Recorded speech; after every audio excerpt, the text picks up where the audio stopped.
कहा जाए कि इस वर्ष के अंत तक देश में चुनावी सरगर्मी बढ़ी रहेगी तो शायद ही किसी को कोई आश्चर्य हो। आखिर हर वक्त कहीं ना कहीं किसी ना किसी प्रकार के चुनाव चलते ही रहते हैं।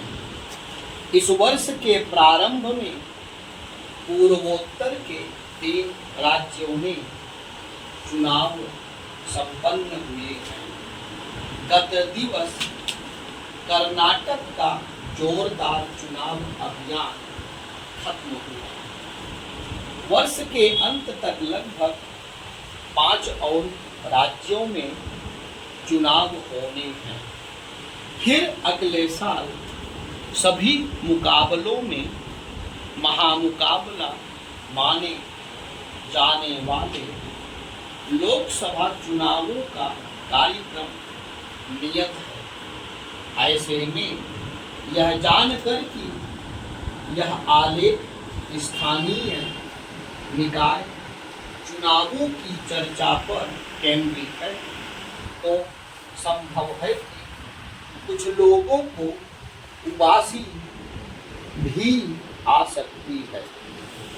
जब डिजिटल और जमीनी स्तर पर चर्चा का विषय यही हो कि विश्व के सबसे बड़े लोकतंत्र और 5वीं सबसे बड़ी अर्थव्यवस्था की कमान किसे मिलेगी, तो निस्तेज पड़ी स्थानीय निकाय संस्थाओं की परवाह भला किसको हो। असल में यही उदासीनता ही स्थानीय निकाय चुनावों में अपेक्षाकृत कम मतदान होने का एक प्रमुख कारण है। हमारे त्रिस्तरीय लोकतंत्र में तृतीय स्तर पर स्थानीय निकायों की संकल्पना मूलभूत बुनियादी मुद्दों के बेहतर समाधान को केंद्र में रखकर की गई। स्मरण रहे कि लोग किसी देश या राज्य के निवासी होने के साथ ही मूलभूत रूप से उन स्थानीय आवासीय क्षेत्रों जैसी सूक्ष्म इकाई से जुड़े होते हैं जहां वे रहते हैं। ऐसे में निकायों को लेकर मंशा यही थी कि स्थानीय सरकार आपके द्वार पर पहुंचे। क्या वास्तव में ऐसा हो सका है? हमारे शहरों के बढ़ते आकार को देखते हुए नगर निगम पार्षद वार्ड में आबादी का दायरा 30,000 से 50,000 के बीच पहुंचता दिख रहा है। ऐसे में प्रत्यक्ष जुड़ाव की बात भले ही ग्रामीण क्षेत्रों में अभी भी कायम हो, लेकिन शहरी स्तर पर यह कड़ी खासी कमजोर हुई है। इसका समाधान चुने हुए पार्षदों की संख्या बढ़ाने में नहीं हो सकता। आबादी के लिहाज से देश के सबसे बड़े राज्य उत्तर प्रदेश में इस समय निकाय चुनाव चल रहे हैं। इनमें मेयर, चेयरपर्सन और पार्षदों के पदों के लिए करीब 20,000 प्रत्याशी चुनकर आएंगे। ऐसे में इस संख्या को और बढ़ाने का कोई कारगर लाभ होता नहीं दिखता। असल में चुने हुए प्रतिनिधियों का प्रदर्शन और स्थानीय निकायों की क्षमता ही हमारे शहरी जीवन में सबसे बड़ी व्यथा है। हमारे शहर आर्थिक वृद्धि के इंजन हैं। जल्द ही देश की आधे से अधिक आबादी इन शहरों में वास करेगी। इन शहरों की दशा सुधारने की दिशा में पहला कदम तो यही उठाना होगा कि स्थानीय निकाय चुनाव मतदान में भारी बढ़ोतरी हो। इसके साथ ही जनता की सहभागिता को केवल चुनाव में भागीदारी तक ही सीमित नहीं किया जा सकता। ऐसे में प्रबुद्ध नागरिकों से यही अपेक्षा है कि वे विमर्श की शुरुआत करें, एजेंडा निर्धारित करें और नेताओं एवं जनप्रतिनिधियों को जवाबदेह बनाएं।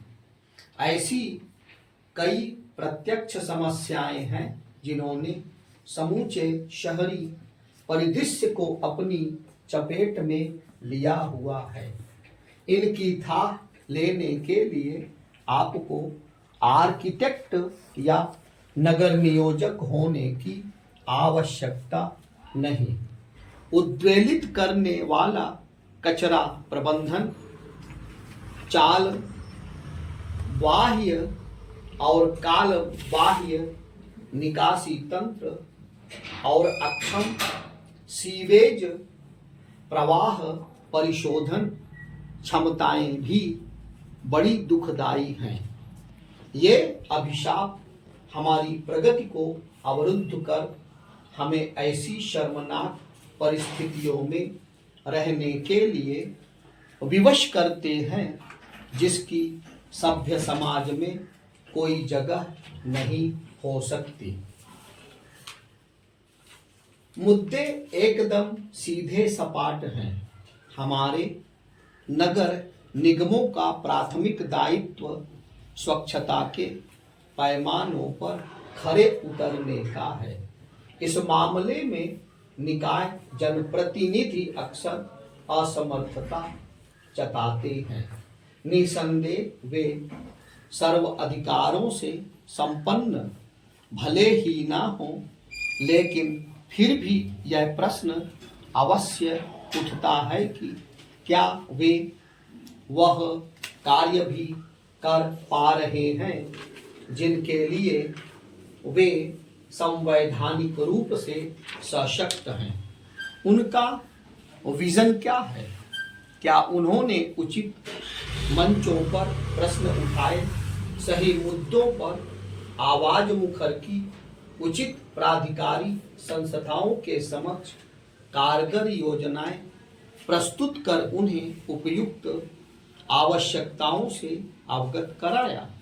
क्या उनके प्रयासों में गंभीरता और सक्रियता भाव स्पष्ट दिखा?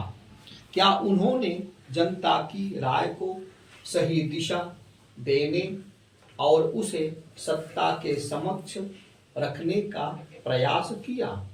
भले ही उनके पास कार्यकारी अधिकार ना हो, लेकिन नेता होने के नाते उनसे सामुदायिक एकीकरण की अपेक्षा तो सर्वथा उचित है।